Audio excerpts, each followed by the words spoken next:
invierno de 1943. Un periodo crucial en la Segunda Guerra Mundial. Dos de los más grandes generales de la historia se enfrentaron en la estepa rusa. Uno era Erich von Manstein, el estratega más brillante de Alemania. Hitler sentía un profundo respeto por Manstein porque, sin duda, era uno de los mariscales de campo más competentes que tenía, si no el más competente. Von Manstein era reconocido por todos los ejércitos de la Segunda Guerra Mundial como probablemente el comandante operativo más destacado. Frente a él estaba Georgi Zhukov, amo y señor del Ejército Rojo y brazo ejecutor de Stalin. Tenía muchísima sangre fría, tenía los nervios de acero y estaba preparado para ser implacable. Aquel invierno, Manstein iba a necesitar de todas sus habilidades. Las fuerzas de Zhukov le superaban ampliamente en número. Parecía que todo su ejército acabaría acorralado contra el mar.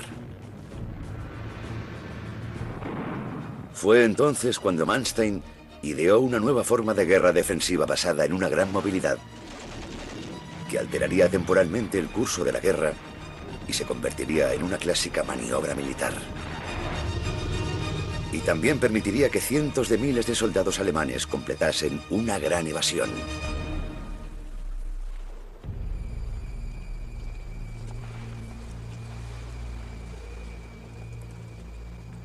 Febrero de 1943, en el Frente Oriental.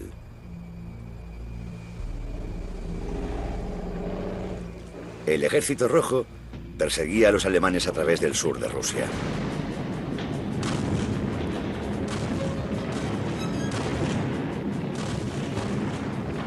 Había unos 300.000 soldados alemanes, pero estaban desplegados por la estepa rusa en un frente de cientos de kilómetros de longitud. Frente a ellos, más de 500.000 de soldados del Ejército Rojo. Existía la posibilidad real de que los alemanes cayesen y que todo el frente oriental de Hitler se viniese abajo. Pero no era únicamente cuestión de números. Los alemanes se enfrentaban a uno de los más grandes generales de la Segunda Guerra Mundial.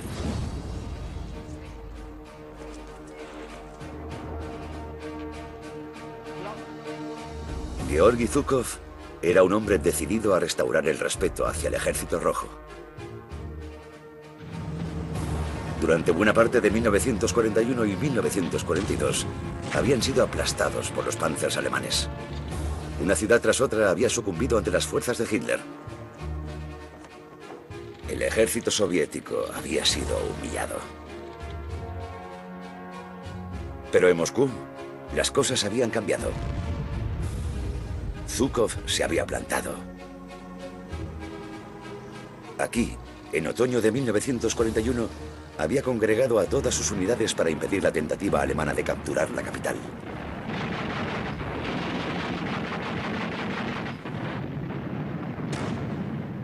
Así había frenado el avance alemán. Y Zhukov se había convertido en un héroe nacional. Evan Mosley ha escrito ampliamente sobre el Ejército Rojo durante la Segunda Guerra Mundial. Con esa victoria en Moscú, de repente se convirtió en la imagen representativa del Ejército Rojo. Su fotografía apareció en la portada del Pravda como líder militar clave, y Moscú lo consolidó como un general de éxito. 9 meses después, Zhukov logró una segunda victoria, todavía mayor. Durante meses, la enorme ciudad de Stalingrado, a orillas del río Volga, había estado sitiada por las fuerzas alemanas.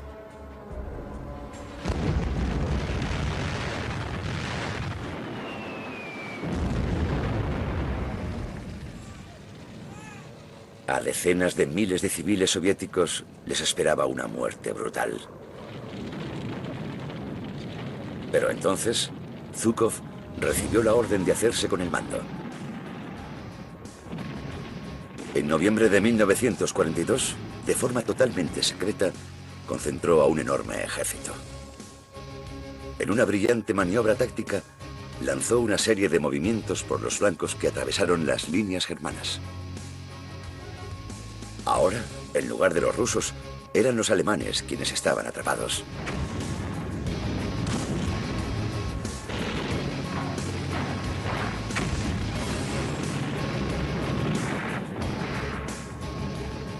Aquella se convertiría en la mayor derrota de Alemania en la guerra hasta la fecha.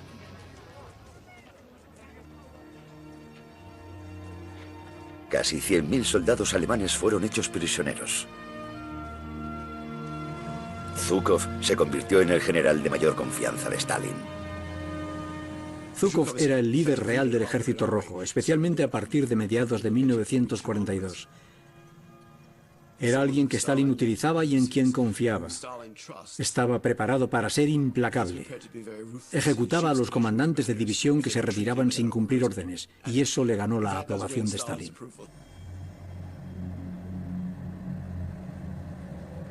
La victoria de Zhukov en Stalingrado frenó en seco el avance alemán a través del sur de Rusia. Marcó un punto de inflexión en la guerra en el frente oriental.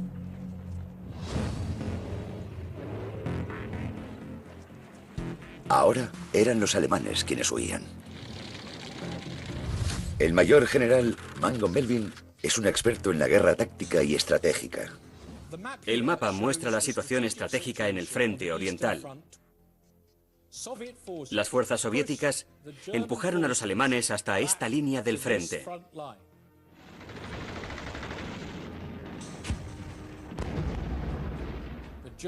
Los alemanes habían sufrido graves pérdidas en su regreso desde Stalingrado. En febrero de 1943, Zhukov continuó la ofensiva. Stalin ordenó una escalada de la ofensiva en la dirección general de Kharkov y Kiev, y en la cuenca del río Don, hasta el curso bajo del río Dnieper. Continuando mientras tanto la ofensiva desde el Cáucaso hasta cerrar definitivamente el cruce en Rostov sobre el río Don. El ala meridional germana, en el frente oriental, estaba en grave peligro de desmoronarse. El plan de Zhukov era expulsar a los alemanes de las ciudades de Kharkov, Belgorod y Rostov, atraparlos contra el Mar Negro y una vez allí, aniquilarlos.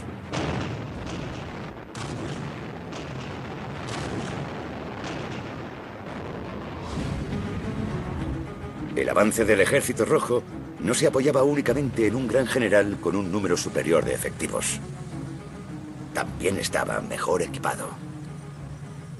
El famoso tanque ruso es el T-34. Está fuertemente armado y fuertemente blindado. Es rápido y es fiable. Puede desplazarse por caminos maltrechos y bajo malas condiciones.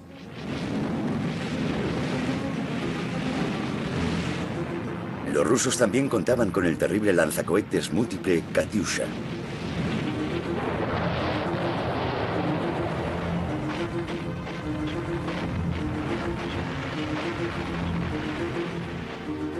Las fuerzas alemanas del sur de Rusia estaban en graves apuros, pero tenían una esperanza. Zhukov no era el único gran general sobre el campo de batalla.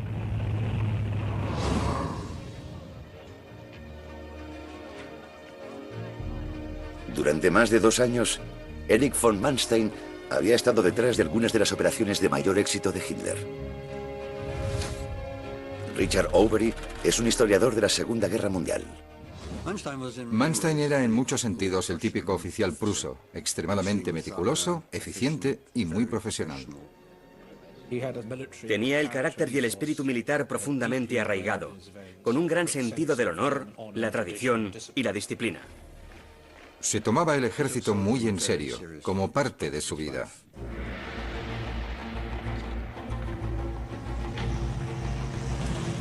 En otoño de 1940, Manstein había planeado y dirigido la invasión de Hitler de Europa Occidental. Los aliados esperaban un ataque directo a través de los terrenos llanos de los Países Bajos. Pero Manstein los había cogido a contrapié. había enviado a las rápidas divisiones de Panzers a través de la boscosa región de las Ardenas, en un amplio movimiento envolvente que había aislado las líneas del frente aliado.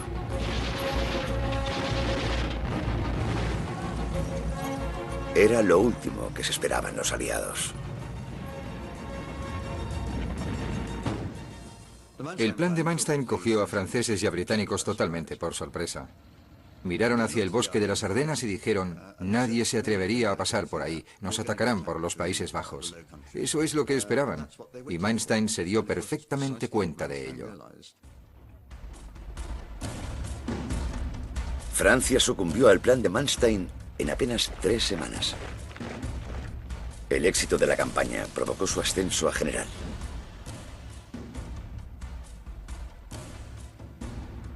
Diez meses más tarde, ya era un comandante destacado en el Blitzkrieg, o ataque relámpago alemán que arrasó la Unión Soviética en verano de 1941. Una vez más, el ataque se apoyó en las rápidas divisiones de Panzers, que atravesaron con facilidad las defensas rusas. Los blindados se movían muy rápido. Tan rápido que desataban el pánico entre las líneas enemigas porque nunca podían saber dónde estaban los alemanes. Estaban delante de ellos y al instante ya les habían superado. En pocos meses, Manstein había avanzado hasta el Mar Negro. Ahora, en febrero de 1943, se enfrentaba al contraataque ruso.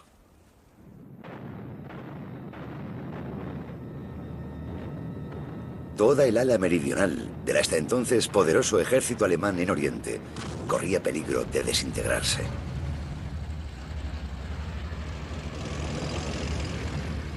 Los alemanes nunca se habían jugado tanto.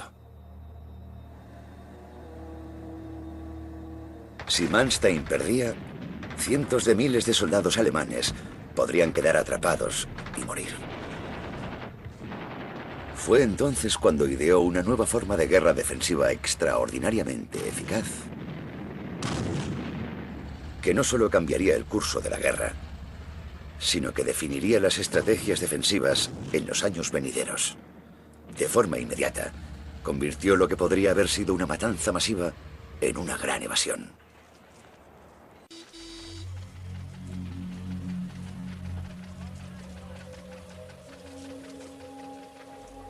...6 de febrero de 1943. Von Manstein viaja a Alemania para debatir urgentemente con Hitler las medidas a adoptar. Un informe alemán recoge el dramatismo de la reunión. Los hombres que esperaban se quedaron en silencio, y Hitler les saludó de medio lado, sin hablar. Acto seguido, estrechó únicamente la mano del mariscal de campo von Manstein y se produjo un silencio absoluto en la sala. Manstein informó de que Alemania tenía dos opciones. El comandante supremo debía enviar tropas adicionales o permitir que sus unidades se replegasen a posiciones más fácilmente defendibles. Pero para Hitler, la retirada era algo impensable. En primer lugar, consideraba los enormes yacimientos de carbón alrededor de Donetsk, conocidos como la cuenca del Donbass, como indispensables para el esfuerzo bélico alemán. El Donbass es una gran región industrial.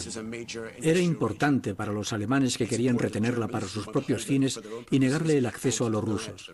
Y era importante para los rusos que querían liberarla. Así que era una zona de una importancia considerable. Pero Hitler también se oponía vehementemente a la propia idea de ceder terreno. No era algo que debiese hacer un verdadero alemán. Para él se trataba siempre de una cuestión psicológica. Si te retiras eres un cobarde, si avanzas eres un auténtico soldado alemán, y por muy simple que parezca, lo aplicaba siempre que podía a su visión del campo de batalla. Para Manstein, obviamente, no tenía ningún sentido. Lo que determinaba el éxito en el campo de batalla era la posición de las tropas, el suministro de armas y nuevos equipos. Y por supuesto, y sobre todo, estar dispuesto a replegarse si era necesario, aunque solo fuese para preparar mejor un ataque.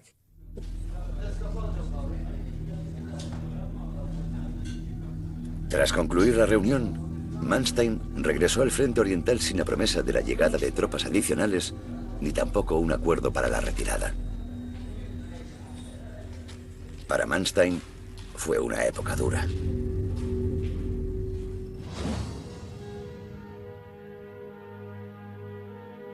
En 1943, Manstein tenía 56 años. Llevaba casi 2 años pasando dificultades en el frente.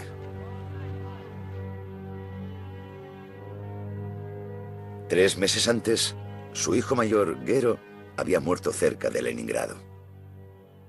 Fue un golpe terrible para Manstein. Probablemente fue lo más duro que le pasó en toda su vida.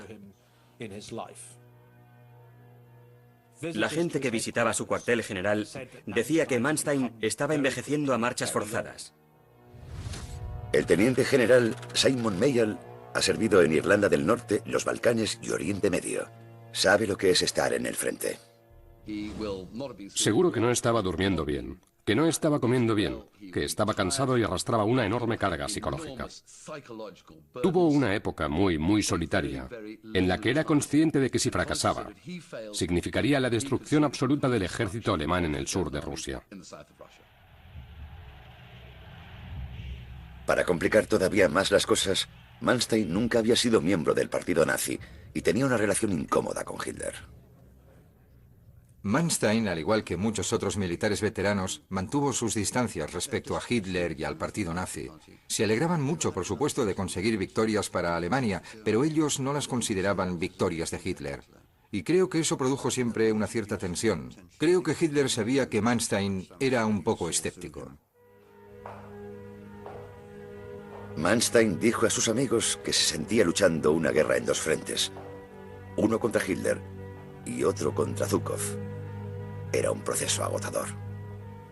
Cuando un comandante de alto rango como Manstein empieza a sentir que ya no goza de la confianza del liderazgo político, eso le desgasta muchísimo y socava realmente su capacidad para realizar su trabajo. Y eso lo agotó.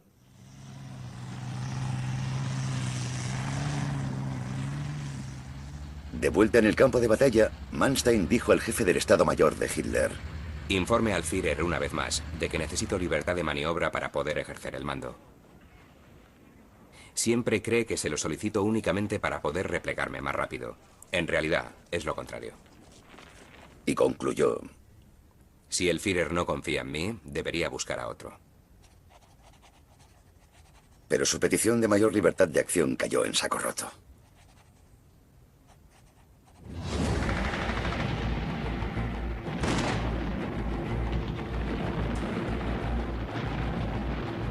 El 9 de febrero de 1943. La ofensiva de Zhukov estaba en su punto álgido.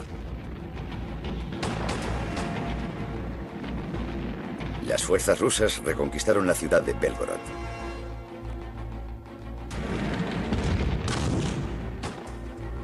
Pronto se estaban acercando a la ciudad de Kharkov desde 3 frentes. Era un objetivo importante. La segunda ciudad más grande de Ucrania y la 4ª de Rusia. El 13 de febrero, Hitler dictó la orden de resistir a cualquier precio. Miles de soldados alemanes intentaron defender la ciudad. Pero las fuerzas rusas de Zhukov volcaron todo su potencial humano y armamentístico. El clima se tornó gélido. Los alemanes estaban en inferioridad. Corrían el riesgo de ser aniquilados por defender inútilmente la ciudad. Manstein adoptó una decisión desesperada. Desobedeció deliberadamente a Hitler y ordenó una retirada. Comentó sarcásticamente: el ejército no tenía intención de sacrificar a ninguna unidad por Kharkov. El 16 de febrero, la retirada se había completado y el Ejército Rojo tenía el control de la ciudad. Kharkov era un símbolo realmente importante de la Ucrania industrial, así que cuando fue reconquistada por el Ejército Rojo, supuso un gran éxito para ellos y un duro revés para los alemanes.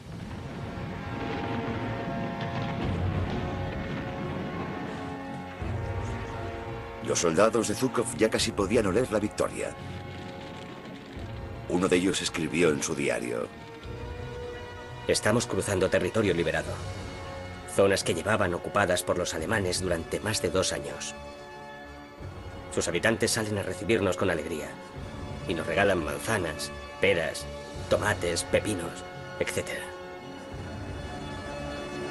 A mediados de febrero, la vanguardia del ejército ruso había avanzado más de 300 kilómetros en el territorio controlado por los alemanes.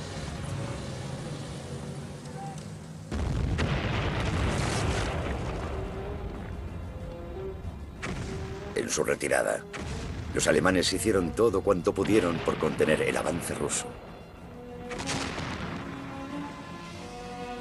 Volaron puentes, edificios y aeródromos.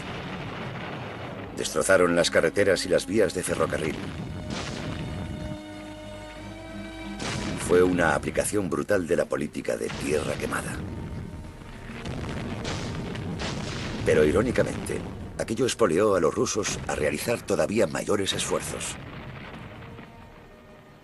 Cuando los soldados soviéticos se encontraban con pueblos en ruinas, no cabe duda de que eso les motivaba a hacer lo que la propaganda soviética les decía que hiciesen: matar al mayor número posible de alemanes. Los alemanes estaban sirviendo la victoria en bandeja a Zhukov. Tan solo necesitaba seguir avanzando hasta completar su plan de empujar a los alemanes hasta el Mar Negro.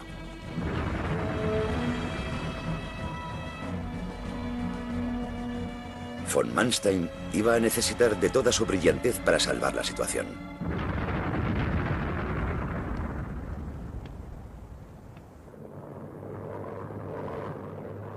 ...17 de febrero... Hitler vuela hasta el cuartel general de von Manstein, en el Dnieper, para otra reunión de emergencia. Un testigo presencial de la llegada de Hitler con su perro Blondie relató lo siguiente: descubrí, estremecido, que Hitler tenía muy mal aliento. Cuando cogí su abrigo, aquel bicho alsaciano se puso hecho una furia. Colgué el abrigo del perchero y podría jurar que en los bolsillos llevaba 2 pistolas.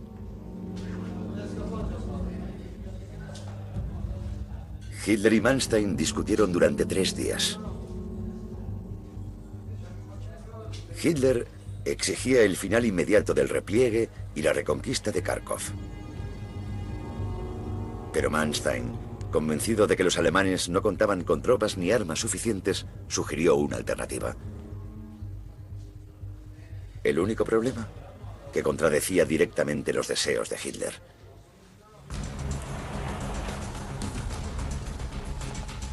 El plan de Manstein consistía en una rápida y poderosa transición del repliegue al ataque. Se conoce como la defensa elástica o móvil. Si te retiras estratégicamente, puedes concentrar tus fuerzas, asegurarte de que cuentas con los suministros necesarios y no comprometerte en exceso. Y entonces eres tú quien puede elegir el momento de volver a entrar en acción y de convertir tu defensa en ataque. Es como el ajedrez. No piensas únicamente en los 2 o 3 primeros movimientos. Piensas en todo el plan de juego de tu oponente y desarrollas un conjunto superior de movimientos en su contra.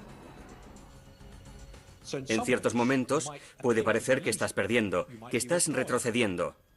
Y justo en el momento en el que tu rival cree que va a ganar, lanzas un feroz contraataque que coge a tu rival completamente desprevenido. Manstein explicó su idea a Hitler en detalle. Lo que quiere hacer, y es el plan que explica Hitler, es replegar las líneas alemanas hasta el río Dnieper y ceder terreno para atraer a las fuerzas soviéticas hasta una zona vulnerable elegida por él, de modo que sus líneas se estiren en exceso y se preparen para perder la cuenca del Donetsk. Eso generaría las condiciones para lanzar un contraataque en 2 fases. La primera, recuperando Kharkov. Y la segunda, aplastando a las fuerzas soviéticas contra el mar de Azov. Con este tipo de poderosa contraofensiva, Manstein creía que podía derrotar la ofensiva soviética y comenzar a establecer las condiciones para firmar las tablas o un empate en el frente oriental.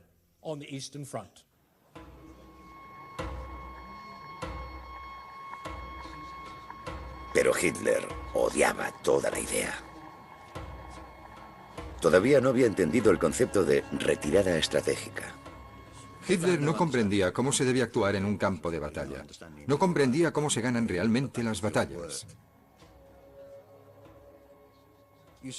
Si nos fijamos en las imágenes, mientras analizan los mapas, está claro por su lenguaje corporal que a Hitler no le gustaba que Manstein le dijese lo que debía hacer.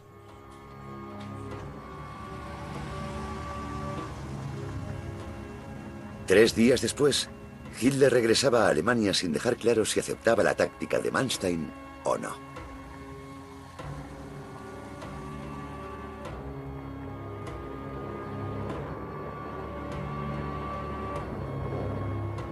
Manstein escribió que él y Hitler vivían en dos mundos diferentes. Hitler hablaba de conservar la cuenca del Don por las necesidades económicas. Y Manstein le dice, creo que no lo entiende. No tenemos fuerzas suficientes para eso. Pero con la marcha de Hitler, Manstein tenía libertad para tomar sus propias decisiones. Era un momento crucial para los alemanes. Pero los rusos también se enfrentaban a grandes decisiones.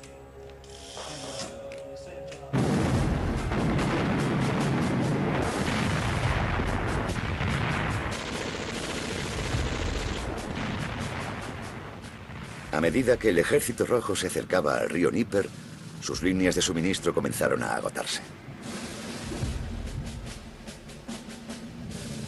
La ayuda aliada, en forma de tiendas, mantas, alimentos y radios, seguía llegando.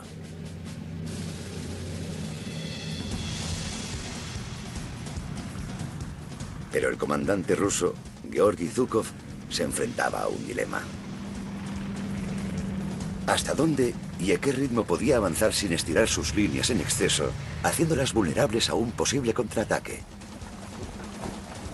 Los depósitos de suministros estaban en la retaguardia, a cientos de kilómetros de distancia. Creo que el problema que tienen los rusos es que son distancias muy largas. No cuentan con el modo de transporte necesario para mantener el ritmo. Cuanto más retroceden los alemanes, menores son sus problemas de suministro. Cuanto más avanzan los rusos, mayores son los suyos. Los suministros y la logística son una cuestión clave en estas batallas. Zhukov tuvo que hacer auténticos malabarismos. Stalin quería que avanzase y aplastase a los alemanes. Pero Zhukov sabía que sus líneas de suministro habían llegado al límite. Finalmente, decidió seguir adelante con el ataque. Al hacerlo, se consoló pensando que estaba persiguiendo a un ejército derrotado y en retirada. El riesgo del avance ruso dependía de hasta qué punto se estirasen sus líneas de suministro. Cuanto más acelerasen el ritmo en un intento por ganar la batalla, más debilitarían sus propias fuerzas.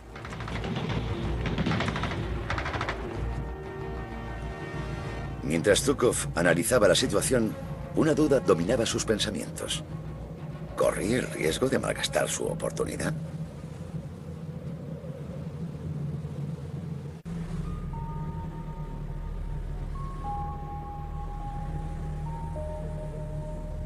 El 19 de febrero, Manstein preparó su trampa. Comenzó con una serie de repliegues tácticos. El principal ataque ruso, la Operación Galope, continúa avanzando en dirección sudoeste, amenazando los puentes claves sobre el río Dnieper, incluido el de Zaporilla, donde estaba el cuartel general de Manstein. Una delgada línea de fuerzas alemanas es insuficiente para contener dicha ofensiva. Manstein consigue justo a tiempo sacar al cuerpo SS de Kharkov listo para formar una zona de seguridad aquí, alrededor de Krasnograd.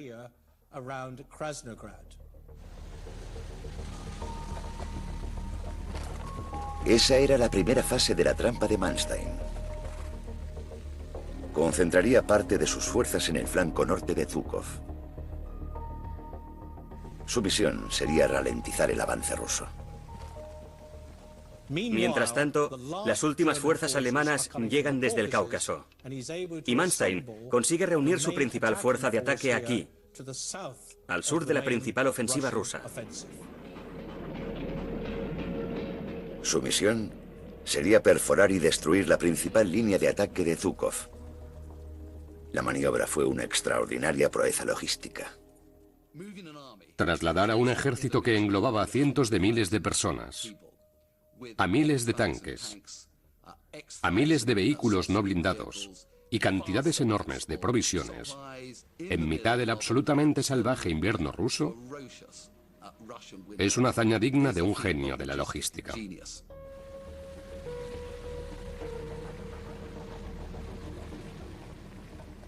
En la profundidad de aquellas noches frías y oscuras, Manstein tuvo que sentirse abrumado, junto a sus oficiales, por la complejidad y por la magnitud del posible desastre al que se enfrentaba. La noche del 19 de febrero, la trampa quedó tendida. Los alemanes estaban concentrados en ambos flancos de la vanguardia rusa.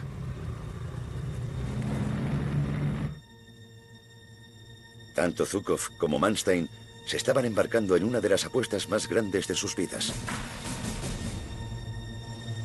Aquel que ganase dominaría la guerra en el frente oriental durante el futuro inmediato.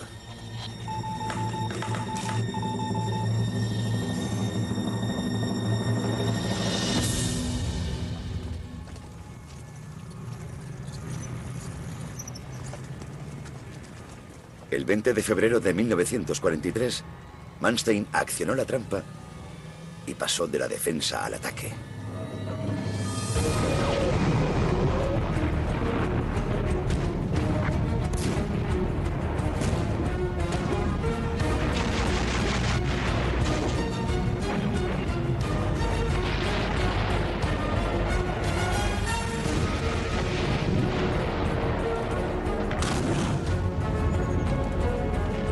Tras semanas defendiéndose, el cambio fue bien acogido por sus hombres.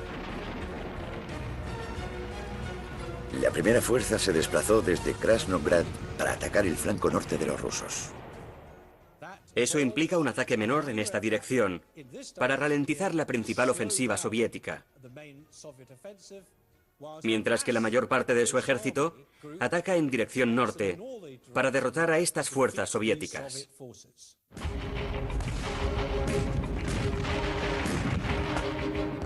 El objetivo de Manstein era compensar su inferioridad numérica concentrando todas sus fuerzas en los puntos débiles de Zhukov.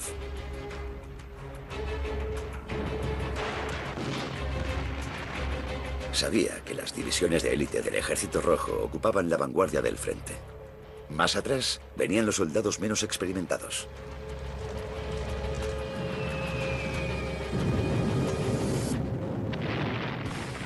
El combate fue rápido y virulento. Zhukov tenía la reputación de no haber perdido nunca una batalla.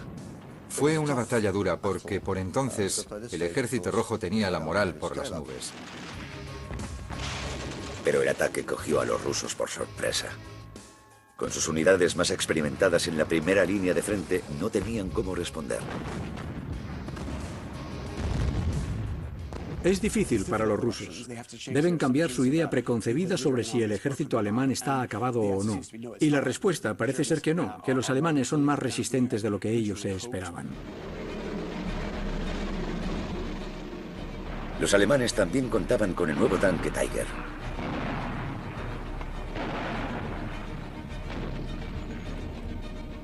Era un modelo superior al T-34 ruso.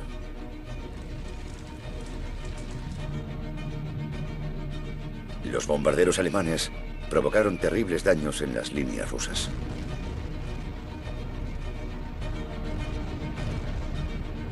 Los rusos comenzaron a quedarse sin combustible ni munición. Sus tanques, en concreto, necesitaban reparaciones urgentes, pero sus unidades de reparación estaban a kilómetros de distancia de las líneas del frente, demasiado lejos para poder resultar de alguna utilidad.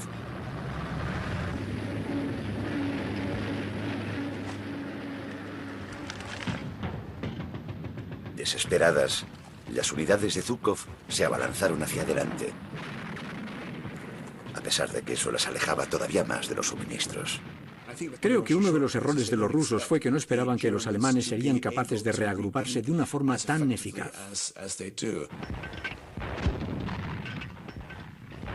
Los alemanes demostraron una resistencia extraordinaria, demostraron una gran capacidad para improvisar, incluso estando al borde del desastre.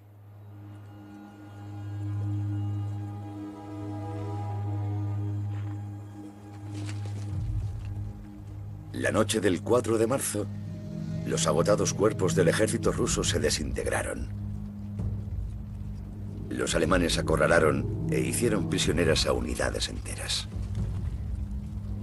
Zhukov había sido derrotado. Las pérdidas soviéticas en el frente meridional fueron considerables tras la contraofensiva de Manstein. Fue un auténtico golpe para el ejército rojo. Los alemanes afirmarían posteriormente haber contado 23.000 soldados rusos muertos en el campo de batalla y haber capturado a decenas de miles de prisioneros rusos. La contienda había dado un asombroso vuelco. Pero Manstein no había terminado todavía.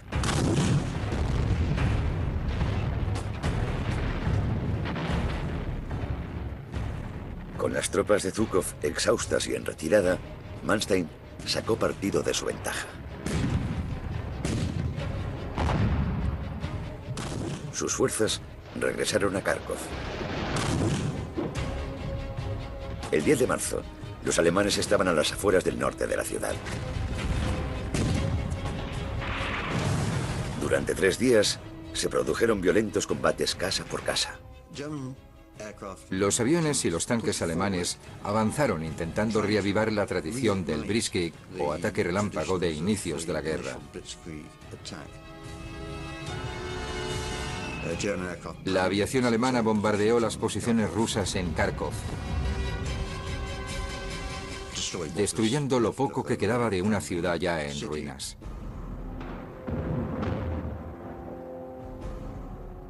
Tres días después, los rusos se retiraron. Kharkov fue capturada y de nuevo un número importante de soldados soviéticos cayó en manos alemanas. Los alemanes siguieron avanzando muy rápido y la ofensiva soviética se desmoronó.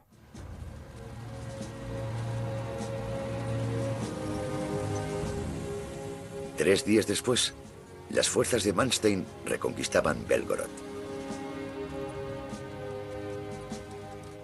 Pero cuando llegan a Belgorod, el ejército alemán ya ha perdido el impulso. Ya han llegado las lluvias y todos los vehículos blindados y rodados tienen que detenerse.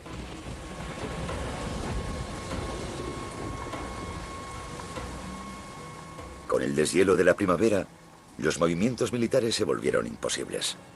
Los dos bandos se quedaron en punto muerto. Pero había sido una impresionante victoria para Manstein.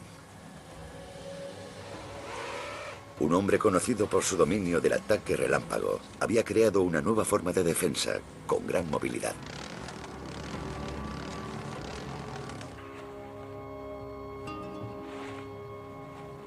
Para cientos de miles de soldados alemanes en peligro de quedar atrapados en el Mar Negro, había supuesto una extraordinaria gran evasión.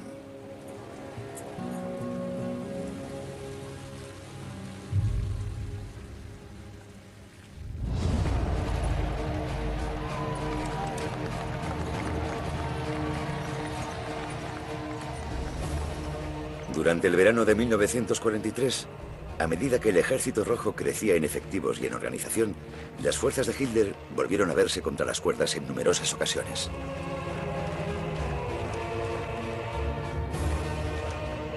Pero la defensa móvil de Manstein les permitía convertir una y otra vez posibles derrotas aplastantes en retiradas controladas.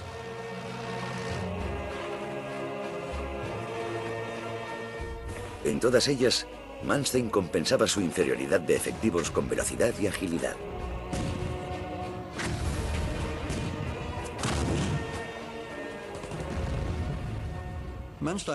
La defensa de Manstein en el sur de Rusia en 1943 se considera entre los estrategas bélicos como el ejemplo clásico de defensa elástica.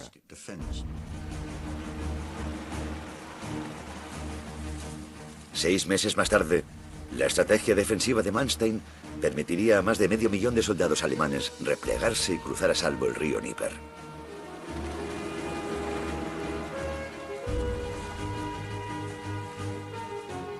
Algunos historiadores han calculado que la defensa elástica de von Manstein pudo haber prolongado significativamente la guerra.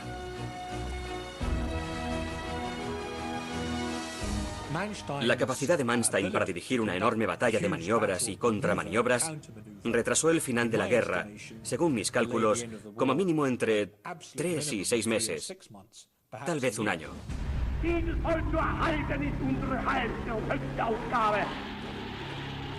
Pero en Alemania, las constantes disputas de von Manstein con Hitler le habían pasado factura.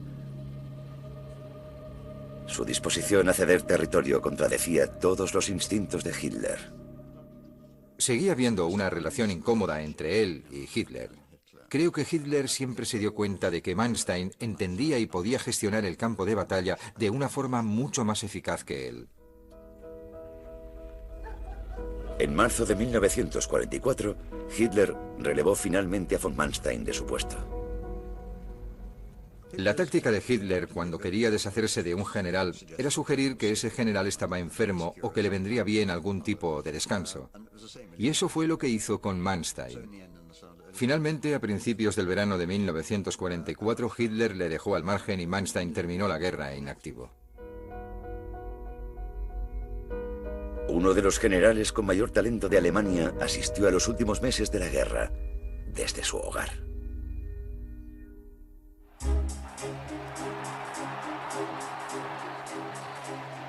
...7 de mayo de 1945. Los nazis se rinden. Nuremberg, Germany, once the holy city of Nazism, becomes the setting of an epic event.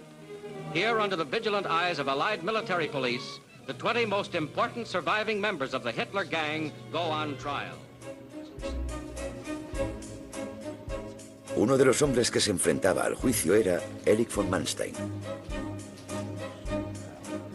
Pero inesperadamente contaba con partidarios en el bando aliado que veían en él a un soldado profesional y no a un nazi.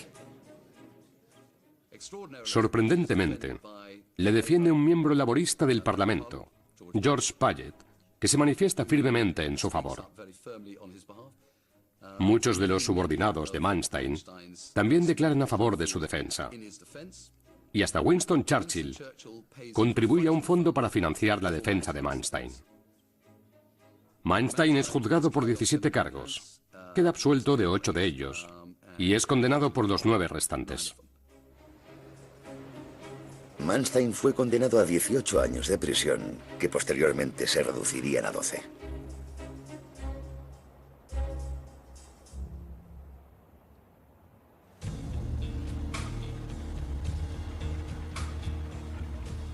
Mientras tanto, el mundo seguía adelante. La Segunda Guerra Mundial fue sustituida por la Guerra Fría. Las fuerzas occidentales y soviéticas se enfrentaban separadas por el llamado telón de acero. En la zona oriental, el antiguo enemigo de Manstein, el mariscal Zhukov, ahora ministro de Defensa de Stalin, formó un enorme ejército que superaba ampliamente los efectivos de la OTAN en Occidente. Hay un paralelismo muy interesante entre la situación de enfrentamiento con la OTAN en Alemania durante la Guerra Fría y el enfrentamiento con las fuerzas alemanas en el frente oriental. Había una enorme fuerza soviética dispuesta a lanzar un ataque contra la OTAN.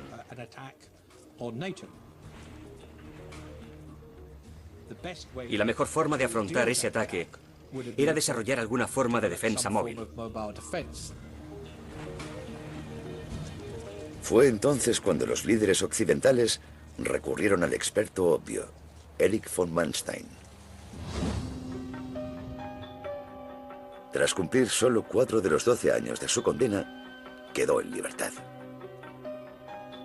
Manstein, el genio que había estado detrás de la invasión de Europa Occidental en nombre del fascismo, se convirtió en un defensor de la democracia occidental.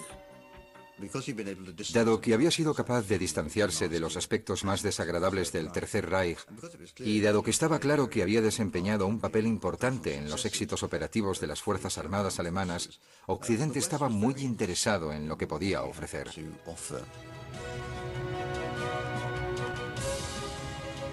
Durante los años siguientes, Manstein se convertiría en asesor de la defensa de la OTAN contra el Ejército Rojo.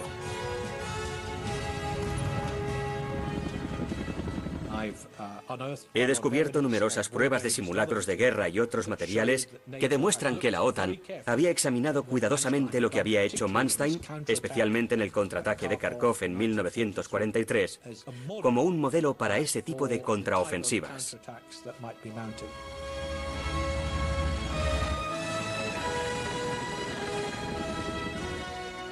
Zhukov definiría posteriormente a von Manstein como un oponente digno. Acabada la guerra, Zhukov dijo: la única persona a la que considero realmente un oponente capacitado es el mariscal de campo Manstein. Hoy en día, las tácticas elaboradas por Manstein hace más de medio siglo siguen estudiándose en las escuelas militares, donde se consideran no solo un ejemplo paradigmático de la estrategia defensiva, sino también el motivo de una de las grandes evasiones de la Segunda Guerra Mundial.